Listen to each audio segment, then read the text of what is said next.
When a computer starts up, it loads an operating system also known as an OS, a program for managing the hardware and running other programs.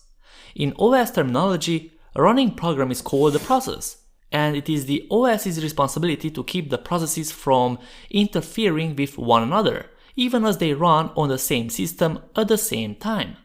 It's also the OS's job to provide an interface to the hardware for the processes such that the OS retain all direct control of the hardware devices, with the processes only interacting with the devices via so-called system calls provided by the OS. The OS also provides a file system, which abstracts over the storage devices such that the processes can read and write files without concern for how precisely they get stored. Lastly, the OS provides a user interface for users to run programs and manage the file system. The most widely used operating systems for PCs today is of course Microsoft Windows, and the most recent version for client PCs is Windows 11. The main alternatives to Windows are all descendant of the Unix operating systems, which was created in the early 1970s.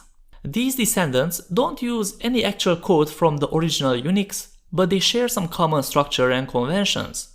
Both Linux and BSD, short for Berkeley Software Distribution, are Unix-like operating systems that are free and open source and developed by a scattered community around the world. Apple's OS was originally based on a variant of BSD, but is itself proprietary and only legally available for Apple's own computers, even though the underlying Apple hardware is the same as standard PC hardware.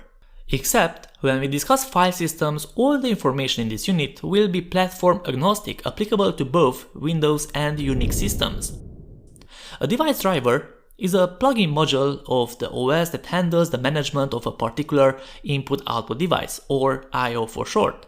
Some standardized devices may function with a generic driver, like for example a USB mouse may perform old common USB mouse functionality with a driver written for a generic USB mouse.